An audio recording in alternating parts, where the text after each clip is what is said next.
What if the most untouchable billionaire in the city got taken down by a quiet woman with a uniform, a coffee cup, and one name he couldn't survive hearing? Stick with me because this gala isn't a fundraiser, it's a controlled demolition. The crystal chandelier above Richard Wittmann's penthouse trembled as a scream sliced through the air, sharp enough to halt a room designed to never be interrupted. "Let me go." Amara Lewis was on her knees on cold marble, her hair twisted tight in the billionaire's fist, blood tracking down from a fresh scratch on her cheek. Around her, 200 elite guest judges, senators, CEOs, foundation trustees, people who thought power made them immune to surprise, stood frozen with champagne glasses, suspended midair like pause footage. Richard's voice dropped into a growl, the kind he normally reserved for boardrooms and backroom deals. "You're nothing but a—" But Amara lifted her face. Her eyes weren't pleading anymore. They were calm in the way a system is calm right before it flips state. She didn't struggle. She didn't sob. She just stared straight through him, drew in a breath, and screamed a single name like thunder. "Marcus!"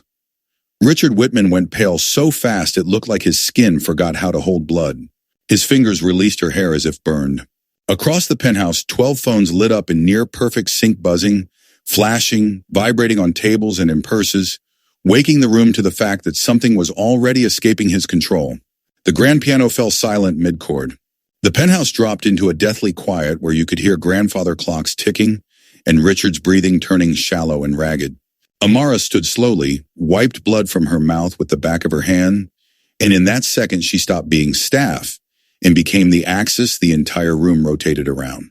To understand why that one name detonated his world, you have to roll back to the morning when sunlight cut through floor-to-ceiling windows. Foundation boardroom, and painted long, bright bars across a mahogany table built for people who never expected consequence. Power brokers talked quarterly profits over imported coffee, voices smooth and detached, like engineers discussing throughput rather than human lives. Amara moved between their chairs in a pressed uniform, refilling crystal water glasses, collecting empty cups, blending into the background the way people in power assume the background is supposed to behave. But Amara wasn't background. She was an observer, a recorder, a patient analyst. Her dark eyes tracked every gesture, every whispered aside, every careless signature on documents worth more than an entire neighborhood. She'd been Richard's personal attendant for 8 months. 8 months of watching him command rooms like gravity obeyed him. 8 months of hearing him reduce families to line items and communities to friction. 8 months of preparation for a moment that had been running in her head like a simulation with a fixed end state. The housing development in Oakland is meeting resistance, a one board member said, tone as neutral as a weather report. Local community groups are organizing protests. Richard leaned back, gray hair catching the light, and smiled a practiced smile that had never once meant kindness. Resistance is temporary. Profit is permanent. Double security accelerate the timeline. As Amara reached for his empty coffee cup, their eyes met for a fraction of a second. Something flickered across his face, uncertainty, almost recognition before hardening again.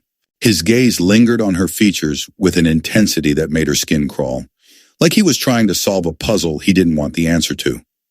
"Amar," he said suddenly, cutting through the boardroom hum. "How long have you been with us?" 8 months, sir." Her voice stayed steady, professional, giving away nothing of the pressure building inside her chest. 8 months, he repeated slowly, still staring. You remind me of someone." "Excuse, sir, I need to prepare for tonight's event." "Tonight's event?" he asked, lips tightening. "Yes, the annual charity gala." The way he said charity was like a man saying cost center. "Make sure everything is perfect, Amara. I have a feeling tonight will be memorable." She nodded once and turned to leave, feeling his stare burning into her back. Her fingers brushed the sealed envelope hidden in her jacket pocket. DNA test results. The number printed on the page, 99.7%, felt alive under her palm. In the hallway, she pulled out her phone and read the incoming message. "All pieces in position. Agent Kingston standing by. Tonight, we finish what we started."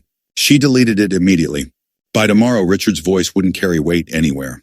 The elevator doors chimed, and as she stepped inside, she caught her reflection in polished steel. For one heartbeat, she didn't see herself. She saw a younger face with the same eyes but hollow cheeks and desperate hope, Rosa Lewis, 19 years old. Pregnant, abandoned, standing outside this same building 25 years ago, begging for help that never came. The elevator descended, the memory stayed sharp. 3 hours later, Amara stood in the penthouse kitchen directing catering with quiet efficiency. Silverware aligned like a factory calibration, crystal glasses positioned with deliberate spacing. Every detail looked like luxury, but underneath it was logistics. Every chair, every camera angle, every timing sequence calculated. She checked her phone. 6:15 p.m. Guests in 45 minutes.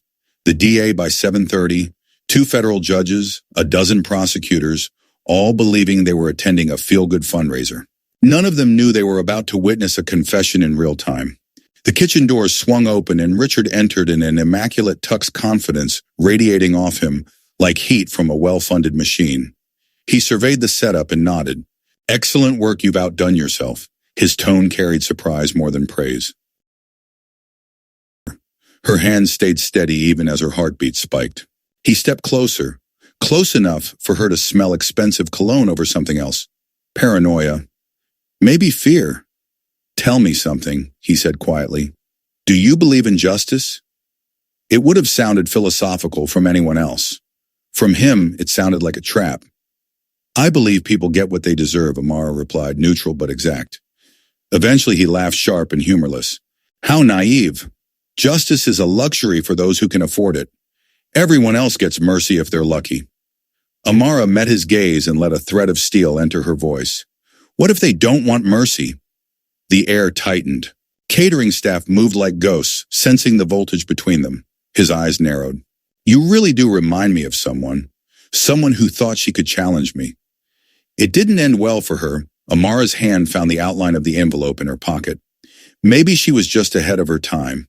The wall clock chimed 7. Voices rose in the entryway as the first guest arrived. Richard straightened his tie, the charm mask sliding back into place. Showtime, he said, but something hollow lived under the words now. Let's see what kind of performance you give tonight, Amara. As he walked away, she whispered, barely audible even to herself. You have no idea what's coming. The penthouse filled with refined conversation as designer gowns and tailored suits drifted through like a controlled parade of privilege. Waiters floated between clusters of politicians and corporate titans' trays, catching the warm glow of spotlights. Auction displays lined one wall with glossy photos of smiling children who would supposedly benefit from tonight's donations. Amara knew the real beneficiary was offshore. She moved through the crowd with practiced invisibility listening. Senator Patricia Hayes talked tax code with the Supreme Court Justice people, comfortable in a bubble of status, unaware it was about to pop. Richard stepped onto a small stage near the auction wall of a man who thinks attention is owed. Ladies and gentlemen, thank you for joining us in support of the Children's Health Initiative. Amara stationed herself near the kitchen entrance, close enough to see, far enough to look incidental. Her phone buzzed once. She didn't need to read it. The system was live. Richard launched into his gala speech with polished cadence. We gather tonight because we understand some people are born to lift others up, to support the dreams of those less fortunate.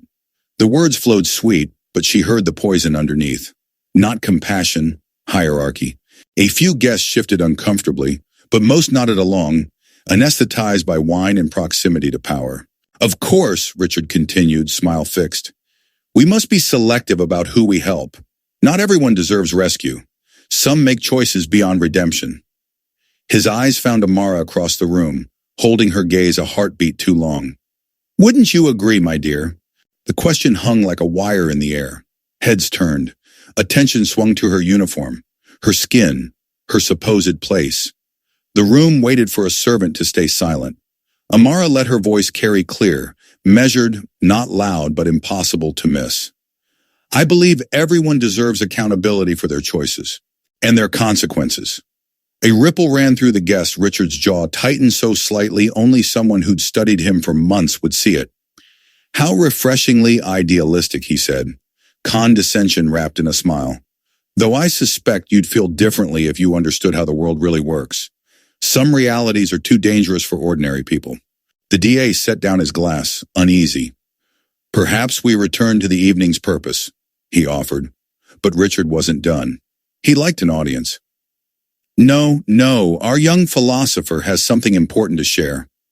Tell Amara, what reality do you think the people in this room need to hear? The trap was obvious. Humiliate her, reassert dominance, remind everyone. She'd been waiting for this moment. I think, she said slowly, some people spend so much time bearing their mistakes, they forget their children might still be looking for them. The sentence hit Richard like a fist. His composure fractured. Panic flashed before he could hide it. Conversations died. People leaned in. Careful, he said, voice dropping cold. Some stones are better left unturned. Senator Hayes frowned. Richard, is everything all right? Perfect, he answered too fast, sweat beading at his temple. I'm just explaining boundaries to our young friend. Amara's phone vibrated again, double pulse. She saw other guests checking their own devices, not yet understanding why. But boundaries, she repeated, like the boundary between a father and his responsibilities. The room went weightless with silence. Richard turned white, then red. His hands curled as if to grab her. Then he caught himself. You don't know what you're talking about, he said, authority leaking out of his voice. Don't I? Amara stepped closer. Tell me, Mr. Wittmann, do you remember Rosa Lewis? The name detonated him. His facade shattered into something raw. Judge Morrison moved closer, instincts engaged. I don't know any Rosa Lewis, Richard said too quickly. You're confused. Rosa Lewis, Amara continued, voice steady like a metronome. 19, pregnant, desperate. Came to this building 25 years ago. Waited outside for hours hoping the father of her child would take responsibility. The penthouse was dead silent. Security, Richard barked, voice cracking. Do you know his name? Richard lunged, grabbing her wrist, yanking her toward him. But she stepped back clean, letting his motion read like what it was. Desperation turning into violence in front of witnesses. His name, she said loud enough for every person in the penthouse to hear, was Marcus. That single word hung in the air like smoke after a blast. Richard's face collapsed into terror. What exactly is happening? Richard wasn't listening. He was staring at Amara like a man seeing a ghost fit into a blueprint he'd buried. You're lying, he choked. This is blackmail. Blackmail requires demands, Amara said quietly. I'm not asking for anything except acknowledgement. Acknowledgement of what? Senator Hayes demanded. Richard's breathing went shallow and fast. She's nobody, he snapped, grasping for control. A disgruntled employee. Devices began lighting up across the room. Calls. Texts. Reporters pinging the people who thought they were safe behind walls of wealth. Judge Morrison checked his phone, then looked at Richard with a new hardness. I'm getting calls about Rosa Lewis. They think you have a child with her. Richard turned on Amara, voice shaking. What have you done? Spoken honestly, she replied. Like you should have done 25 years ago. She pulled the sealed DNA results from her jacket and held them up. DNA doesn't lie, Mr. Wittmann. His eyes locked on the page. That's impossible. You'd be surprised what evidence survives when someone cares enough to preserve it. A mother's love is thorough. Something snapped in him. He grabbed her hair again, yanked her down, rage pouring through the cracks. Give me that! You have no right to destroy everything I've built over some ancient mistake. Gasps rippled. The DA's voice went firm. Let her go, Richard. Cameras were already rolling. That mistake had a name, Amara said through pain. Marcus Wittmann, your son. He died waiting for you to visit him in the hospital. Richard staggered back like she'd hit him with a blunt truth. Died? He whispered. He was 10. Leukemia, he asked for you every day. The clinic did what it could. But kids with cancer need more than charity. They need fathers who show up. His grip loosened. His knees nearly buckled. You're lying. His last words were asking when his daddy was coming. The room pressed closer. No longer pretending this was a private scandal. This was a moral failure in 4K. Richard clung to her wrist in a broken way. Then rage returned, twisting her hair, exposing her throat. You want justice? I'll show you what justice looks like when you come for a king. I know who you are, Amara said, terrifyingly calm. You're the man who abandoned a pregnant 19-year-old because she wasn't worth the scandal. You're the father who never visited his dying son because it might dent your reputation. He shook, years of suppression collapsing. No, I never had a son. She was a mistake. I paid to make her disappear. The admission poisoned the air. People recoiled. Amara didn't blink. His name was Marcus. Richard's face twisted as memory flooded back. You remember now, she stepped away from his grip. I'm his sister. Same father. Different mothers. Rosa raised us both after you ran. She worked 3 jobs while you built your dynasty. The chandelier above them quivered again, as if reacting to the load shift in the room. Amara opened her mouth and screamed his name once more. Marcus! And Richard Wittmann collapsed to the floor. The penthouse went silent under the weight of what they'd witnessed. Amara held up the DNA results again. 99.7% probability. Marcus Lewis Wittmann. Father, Richard James Wittmann. Mother, Rosa Marie. Lewis Chen scanned, face darkening. These are legitimate. She produced hospital records, admissions, chemo cycles, desperate contact attempts. Dr. Elizabeth Warner, the pediatric oncologist in attendance, stepped forward and said the part no one wanted to hear. This was treatable with proper care.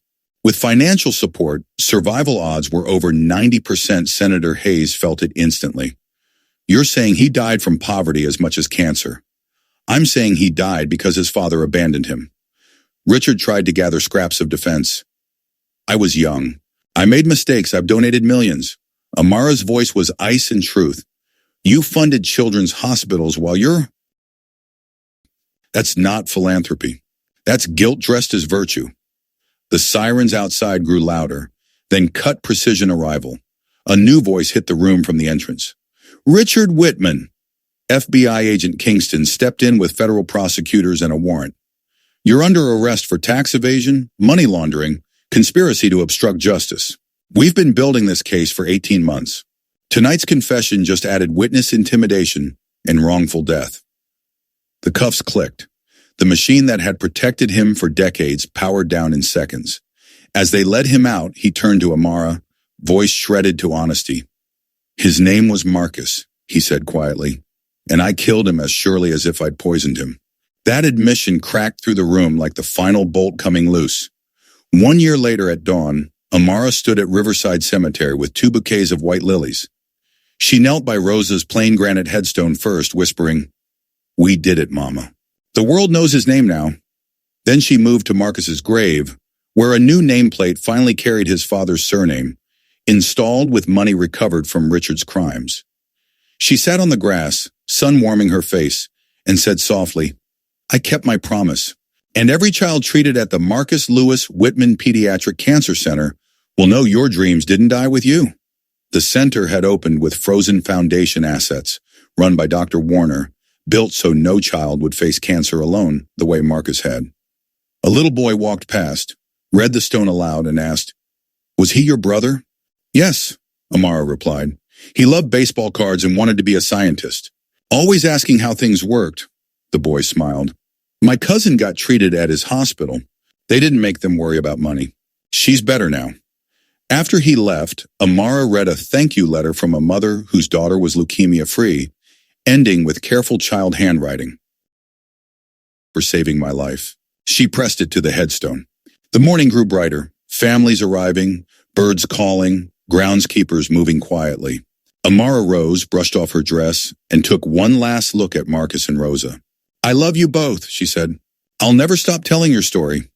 As she walked toward the gates, she felt a peace that wasn't forgetting, but completion, the deep kind that comes when accountability finally catches privilege, when one brave person refuses to let a buried truth stay buried, and when a child who died unheard finally has his name carried forward into the lives he helped save.